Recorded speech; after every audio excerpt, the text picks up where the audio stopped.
Hello and welcome to Ask the Expert, an award-winning daily series from 8:30 a.m. to 9 a.m. to help small businesses. If you have any questions, make sure you're leaving them in the comments of the live feed as we go along, and hopefully I will get to your question. If you need any more advice, join the official Intuit QuickBooks SMB community group on Facebook. Accountants and business experts are on hand 24/7. During the live session, we'll be running a poll, so please do engage with that. And at the end, I'll reveal the result and I'll go into my thoughts on the topic. So, format of this, I'm going to introduce myself. I'm going to go into what I've been up to, who I am, what's going on, what I've been up to, and I'm also going to tackle the topic of making money doing what you love, because I'm in a very lucky position that a lot of what I do, I actually love, and I do that for a living. So, first and foremost, who on earth am I? What have I been doing? And how on earth have I got to a position where, in actual fact, I get up every day and a lot of what I do for a living, I actually love. So, who am I? My background then, I actually studied law at university many moons ago now. I'm not going to reveal what year it was because that will give my age away. But I actually did law at university. I had an intention to go into the legal profession. I actually wanted to do legal aid. So the guys that turn up to police stations and tell their clients to say no comment. I wanted to do that. I was a big fan of the bill when I was younger, and I thought, I want to be in law. I want to do kind of legal aid, police station duty work, which was, it was a really good career back then. As I went through university and then I went to law school, that career path changed a lot. I won't bore you on the landscape back then, but that career path changed a lot. So I was left at the end of that thinking, what on earth do I want to do? I scrabbled around for a couple of years after university. I ran kind of small businesses here and there, trying to work out what I wanted to do. There wasn't any one thing that really took me and made me think, yeah, I want to do that for a living. Eventually, I started working in a bank. A friend actually got me a job, got me like an interview for quite a junior role in kind of something legal related in a bank, very entry level stuff. And in 2012, I think it was, I started working in finance, very low level, started working in finance. Around that same time as well, I had actually mooted starting kind of a fitness company with my twin brother and two other chaps as well. So literally around exactly the same time, I thought, why not set up a fitness business? Because I was heavily into fitness. My twin brother was heavily into fitness. And two friends of mine were really into fitness as well. And we had a friend that built websites, and he said, guys, you should just set up a blog. Stranger things have happened. Just set up a blog, see what happens, monetize it at some point. What have you got to lose kind of thing. So we set that up, and that's called LDNM. That's my fitness business that's still running today. So from 2012 all the way to 2000, fitness business has carried on. And actually, I've stayed pretty much in a day job until now as well. So almost a decade of running both of those things side by side.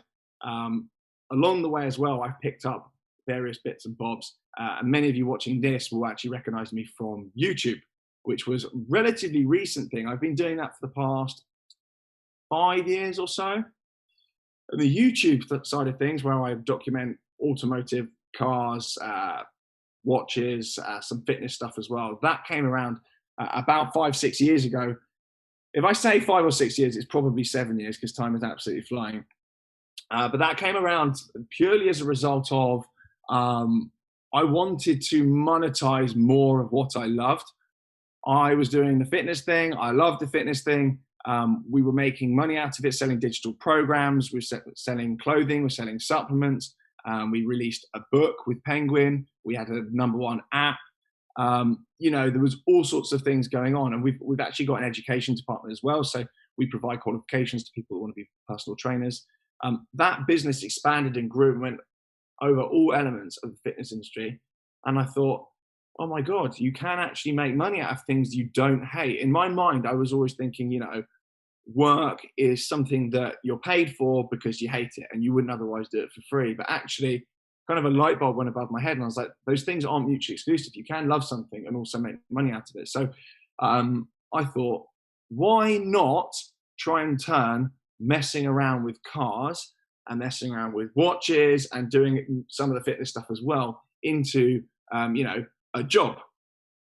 I was in a kind of fortunate position where I was doing okay. I had a bit of money to kind of mess around on toys, had no real responsibilities. So I did have some kind of fun money to kind of faff around. And I kind of documented picking up my first proper car back in 2016, maybe 17 now, on my YouTube channel. I just made a little vlog on my phone and I put it online. And then for some reason, you know, people watched it. The quality was appalling, absolutely appalling.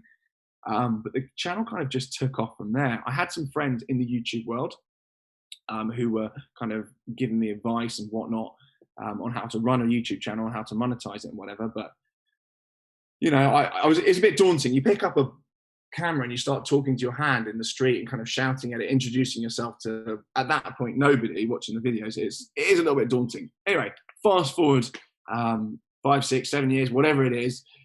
I've got 250,000 subs, thereabouts. We're not actually quite there yet. And, you know, people watch my channel. You know, it does around 1 million views a month, which I find absolutely incredible.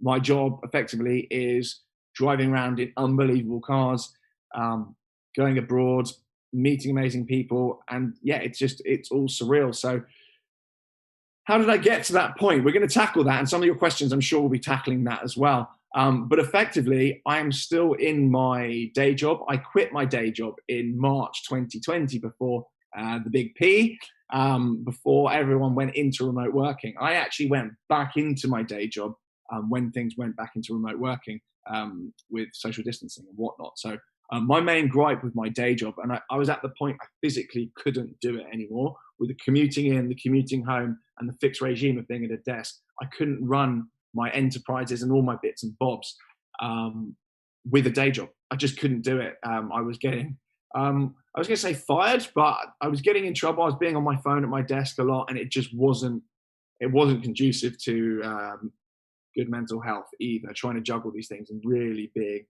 at my desk, being kind of micromanaged and watched all day long. At that point, when I quit in March 2020, I had numerous ventures. So it wasn't just the fitness business. It was all sorts of stuff, including the YouTube channel.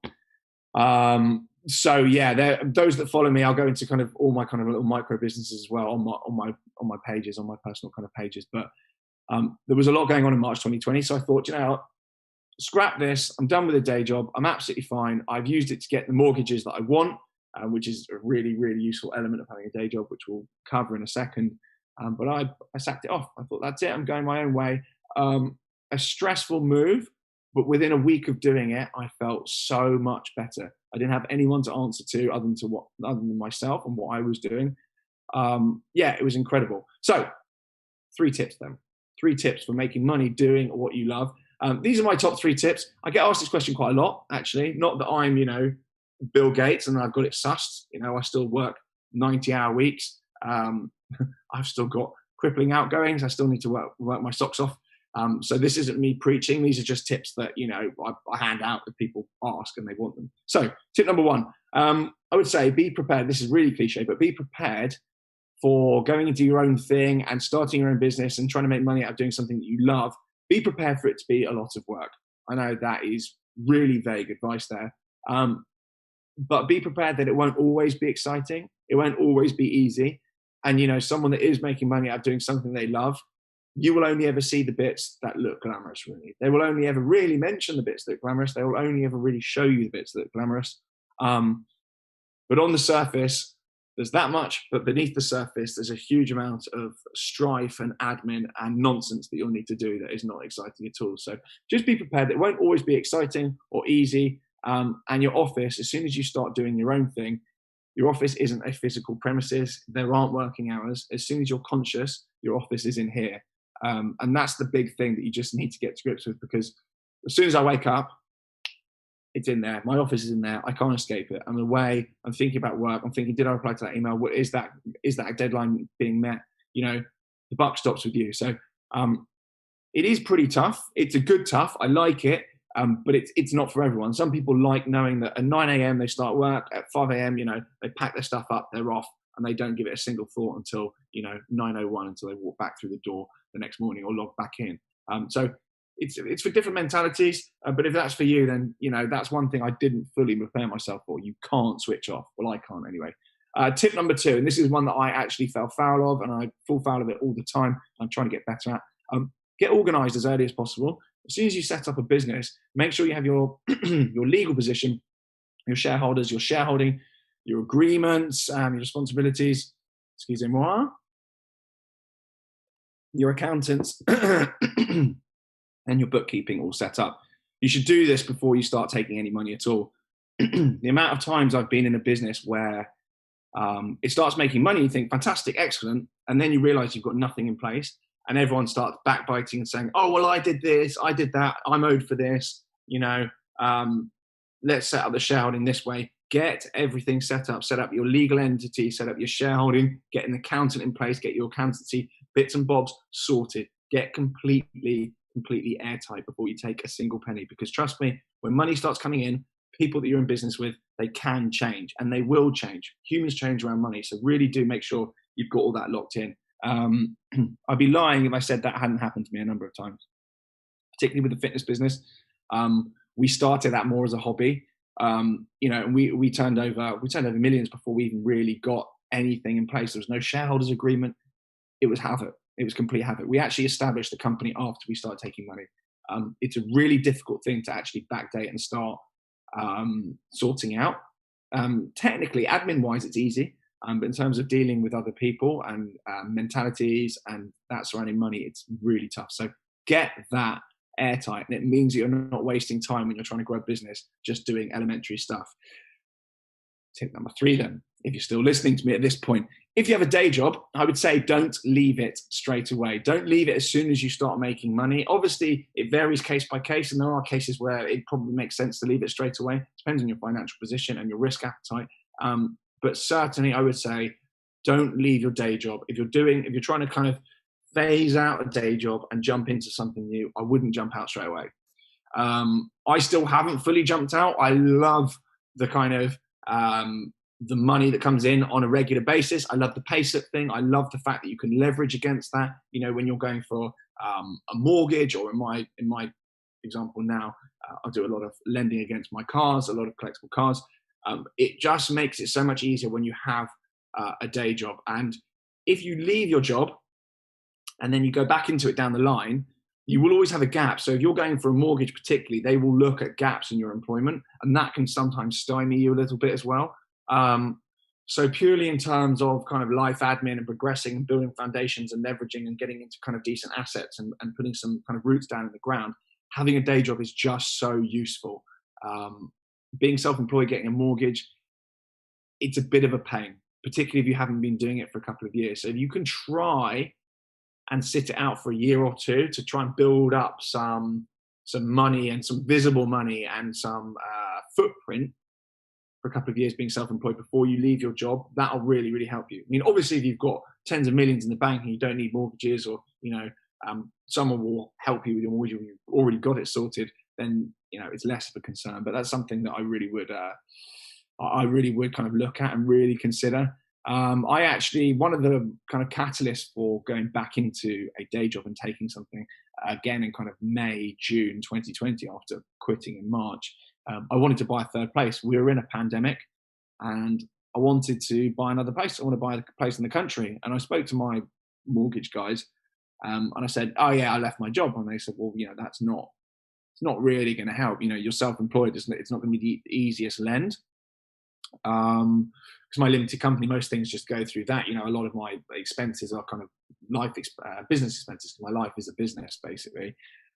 So they said, if you had a job, it'd be a lot easier. So I said, hold my drink, and I went and got a job. I can see a load of questions coming in. Some good questions are coming in, so make sure you keep firing those in. But effectively, that was one of the things that made me go back into a day job. I'm working remotely. I'll be working today.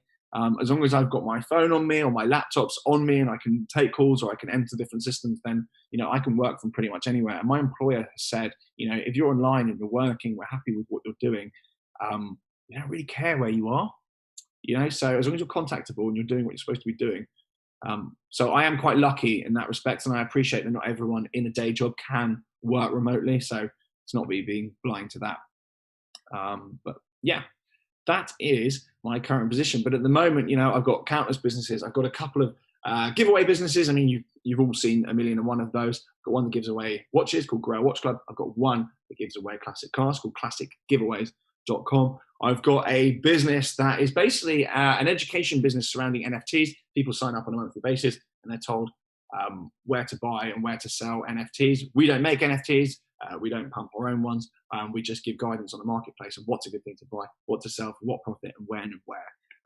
So we've got thousands of users on that, and we do the same as well with collectibles, and that's called Crepchief NFT and Crepchief Notify, which is a separate business. Again, got thousands and thousands of people paying a monthly fee to sign up to a platform and effectively just been told how to be a reseller from home with no real knowledge of what they're selling on. All they need to do is just sign up to the platform and they're told what to buy and what to sell. And they can just buy and sell stuff without even really thinking about what they're buying and selling. Things like collectibles, like collectible trainers, things like, even stuff like Dyson hair straighteners, things that are undersupplied and over demanded, things that make a premium. I've got a storage business, loads of different bits and bobs. I always forget stuff. Right, enough about me.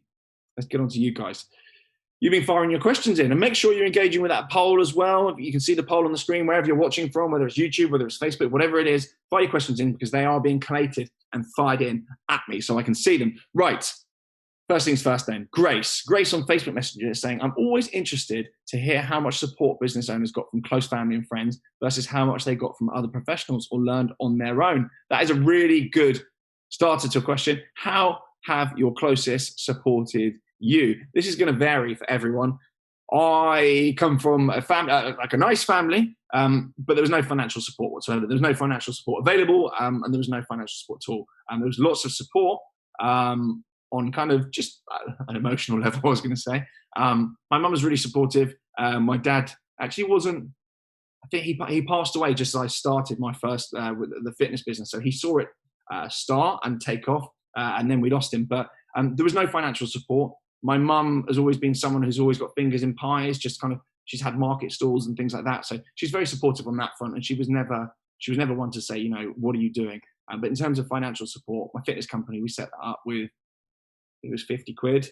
We paid someone, I think, on Fiverr, a few quid to design a logo, and off we went. There really wasn't any money needed on the fitness business. We didn't have any physical premises. It was purely digital, and it's still actually purely digital pretty much. So there wasn't that much in there.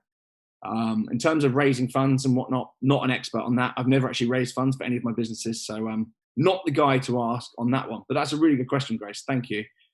Sean on Twitter DMs is saying, lockdown saw a real boom for fitness at home routines. So I can imagine you have a lot more competitors right now. How did you respond to this?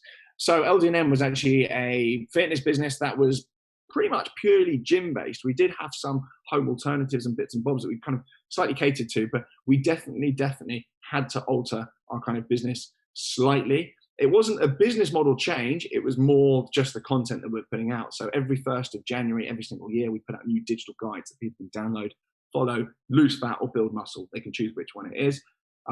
We just had to tweak that basically to be more inclusive of people that work out at home with home gym equipment, that want to go work out in the park, people to work out without gyms. We did see a bit of a drop off in January. Usually every single January the 1st, it's, well, without putting it too blunt, it's like winning the lottery. Everyone on the 1st of January, they want their plan, they're in, there's a big build up, we release something new, and it's incredible every single year. But we did notice a bit of a drop off on those two kind of, was it 2 years in a row that we had a lockdown in January? I can't remember, all blends into one. So a lot of people have actually come out of the gym, and gyms are actually experiencing a lot of drop off in members. People just haven't gone back. So we've had that to contend with, but on the whole, it's been okay. Even our education department, we did that all digitally. So it was all good. I am waffling. There are lots of questions coming in. Hopefully that answers your question, Sean. But you're right. There are a lot of competitors. Fitness business has got incredibly competitive anyway. It was always incredibly competitive. I think we were just quite quick off the mark back in 2012 to do a kind of digital-based, social media-based fitness business. Jobby on YouTube is asking, hi, Tom. I'm creating a startup. Hi, Jobby. Good on you. It's about flexible student employment. Do you have any tips? I went through 3 tips earlier, Jobby. Hopefully they were of use. In terms of that particular field, employment, recruitment, not my field of expertise, I'm afraid. I've only got those generic tips that I gave you earlier. I don't know. Look at what your competitors are doing. What are they doing wrong? Just kind of basic stuff like that. Are there any competitors in your industry? You know, talk to people. What do they feel are the pitfalls in terms of being employed as a student? You know, a lot of businesses come out of needs. So there's a need there. Chances are there's a business there. Sorry, I can't be of more use on that one. Not really my field of expertise, shall we say. Lifting stuff up and down, driving around in cars, yes. Student employment, maybe not. Zoe on Facebook Messenger is asking, this is her question. There is a lot of stuff that you need to organize before launching a business that I don't fully understand. So I want to find someone who gets it. What should I be looking for in a potential business partner? Now, this is actually quite a good one, Zoe. I always start businesses with people that can do things that I don't understand. So I'm not very good at website stuff. I'm not very organized on the admin front. You know, you name it. I haven't got it organized. There isn't a spreadsheet for everything. I think it's all in here, but chances are they're not. So go into business with someone that does things that, you know, fill gaps in your skill set or fill gaps in things that you don't like doing and that you won't engage with and you won't fully put your full welly into. So I would just go into business with someone that's, you know, got a different set of skills to you. There's no point going in with someone that's exactly the same as you because you're both bringing the same thing to the table. You want someone that's bringing something else to the table. So that would be my advice on that one, Zoe. I know it probably sounds very, very kind of, you know, common sense, but I think that's what I would advise on that front. And I'm very good at that. I'll always find someone that's absolutely brilliant and completely complements stuff that I'm not very good at. Quite a wide kind of brief there. Things that I'm not good at. It's quite a wide scope of things. Dwayne on Twitter DMs is asking, what should you do if you start to fall out of love with your business? It definitely was my passion when I started, but now it feels like a job because it is my job now. That is actually spot on, Dwayne, to be honest with you. The amount of things that I do that I love and I really, really love, and then I start doing it for work. So like the car thing, the watch thing, I love my subject matter. I love collecting cars. I love collecting watches. And I love talking about them. But the admin surrounding it, the filming, the editing, the organizing, the commercial partnerships surrounding it, which is where the money is with what I do, that is a faff. That is a faff. And sometimes I have to differentiate in my head. I have to separate the fact that I have to say to myself, I don't hate cars. I don't hate watches. I don't hate what I do. I hate the element of it that makes it commercially viable, if that makes sense. I still love the actual kind of subject matter, but so try and segregate and try not to lose sight of the fact that you kind of overall you actually love what you're doing. I don't actually know your field. It doesn't say in the question, but try and have some sort of separation in your head and just see the admin and whatnot as, you know, needs must and something that stops you from going into a job that you just hate top to bottom. Because previous jobs I've done, in fact, finance, I'm not going to say I hate it. My employers might be watching, but it's not something I love. I mean, I care about it enough that I want to do a good job, but it's not something that, you know, I've kind of had in my veins since I was a kid. You know, I wasn't collecting books on finance when I was a kid. So yeah, try and do that, Dwayne, if you can, and just march on, because the chances are the alternatives out there, other jobs, they're all pretty dreary. So if you can do something you even vaguely like doing, or you can tolerate, then you've rung the bell, as far as I'm concerned. Right. Claire on Facebook Messenger is saying, you mentioned keeping your day job and working outside of hours. I have 2 quite young kids. You've got me on this one, Claire. So often my time outside of work is spent looking after them. Any advice on how I can find the time to launch my first business? Now, I can bang on to the cows come home about, you know, how busy I am and how much I do outside work, and, you know, there's more hours in the day, and, you know, be one of those people. But I don't have kids. I have 2 dogs and a girlfriend that kind of does a lot of the looking after them. She's really, really good to me. So I have got more time than a lot of people. And it's unfair for me not to acknowledge the fact that if you've got children, it's going to be a lot more difficult. I don't have any. I don't have any practical tips on how to kind of manage them. And I'm not going to pretend I know how to manage kids. I can barely look after myself. So try and make sure anything you do work-wise you can do from a phone. I know that's really, really basic stuff. Anything you can take away from a laptop to a mobile phone just means that you can be around the place with them. Short of putting up was going to say, short of putting them up for adoption, I think you're just going to have to admit to the fact you're going to have less time. I've heard having children is a lot of work. Just try and streamline things. If you can bring things mobile, download a mobile app for anything you are using. I don't know how early they wake up. I was going to say wake up a bit earlier, do calls and emails, before they wake up. But I suspect they wake up early doors for anything like me when I was a kid. Absolute nightmare from about 5 a.m. So that is tough. If you've got any family, sort of friends that kind of will look after them, lean on people. I'm just trying to think of what I do with the dogs. Kids are slightly different though. And you can't leave them at home. So Claire, that is a really tough one. And I'm sure Intuit QuickBooks will have somebody that has kids and has started their own businesses on. You can ask them for slightly more useful advice on that one. But holding off on the kids thing this end for now. Jobby on YouTube is saying, as a young entrepreneur, brackets, they are 19, do you have any tips on getting hold of some early stage investment for my company? Now, Jobby, I am not someone that is good at raising funds. I've never raised funds for any of my businesses. It's not something we've ever not needed.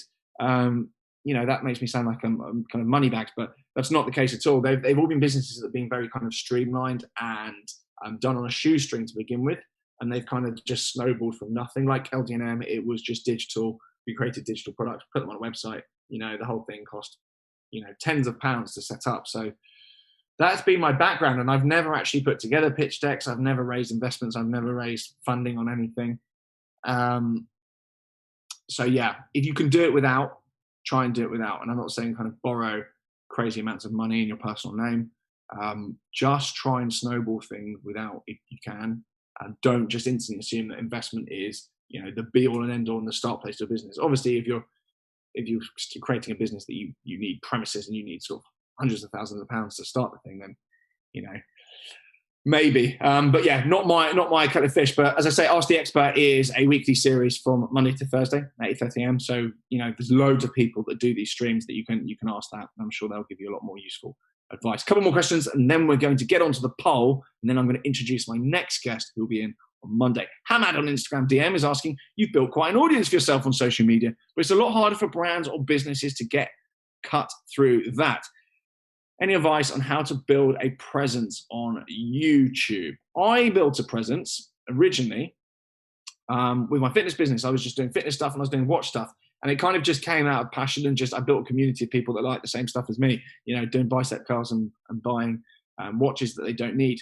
It is really difficult to build cut through. It is really difficult to build a presence. What I would say is be authentic, because people can smell that a mile off, and collaborate with people with a following if you can. If you can get in there and you can collaborate with people that have got a following in a kind of authentic way, then I would do that.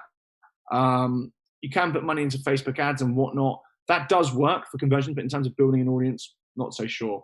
Giveaways are good. If you can collaborate with someone that will do a giveaway, follow, whatever, as long as that person has an audience that you want some of those people, giveaways. I know people do it all the time, but they're probably the most efficient way to do it. It is tough though, so good luck with that, mate. Justin on Facebook Messenger, this is the last one. I've spent the last decade in my life in employment, and I really want to get out of it and work for myself. Many people do.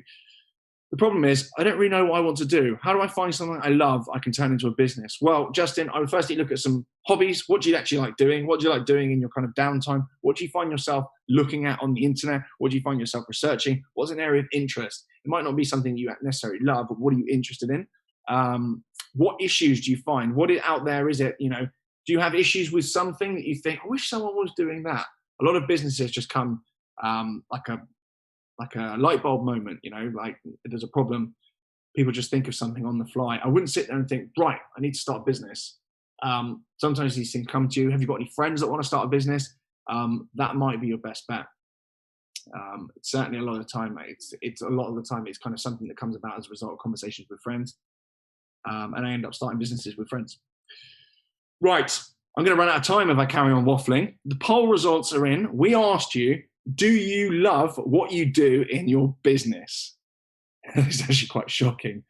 10% of you said a categoric yes, 20% of you said no, and 70% of you said sometimes. You know what? I think that's actually quite a normal result. Sometimes we love what we do, but there's a hell of a lot of admin and kind of nonsense that goes into these things, even the glitziest businesses. And I know full well, you know, my job on YouTube and social media is making my life look as glamorous as possible. But that's the trick. If I put up every time that I was bored of something, or something annoyed me, or something was incredibly boring, you know, no one would work with me ever again. It would just be the most boring. It'd be even more boring than it already is. So yeah, I think 70% of you saying sometimes you love what you do. It's actually quite positive. I was expecting the no's to be higher than 20%. Anyway, I think I'm going to wrap things up. Otherwise, I'm going to get told off. Thank you all for tuning in. I really appreciate all your questions. Thank you so much. I know it's a little bit early this morning, but if you want to get in touch with me, you can tweet me at TGE_LDNM on Twitter. I've got the same handle on Instagram as well. So you can fire in your tweets, fire in your DMs, and I'll get back to as many of you as possible. Coming up on Ask the Expert on Monday, because they don't run them on a Friday, is accountant and head of strategy at Morgan Reach, Zishan Masood. Tune in and you'll get advice on accounting and the latest features and tools that will make your bookkeeping easier. Really, really important stuff that you get that switched on and all in line. A reminder that if you need any more advice, join the official Intuit QuickBooks S&B community group on Facebook. Accountants and business experts are on hand 24/7. I've absolutely loved doing this. Many of you remember I've done these before quite some time ago now. I absolutely love it. So thank you so much if you've tuned into this. Thank you so much if you've engaged with the poll, if you've asked your questions. I've absolutely loved it. So thank you very much. And hopefully I'll see you guys all very soon. Enjoy the rest of your week. Have a good one and all the best. Bye, guys.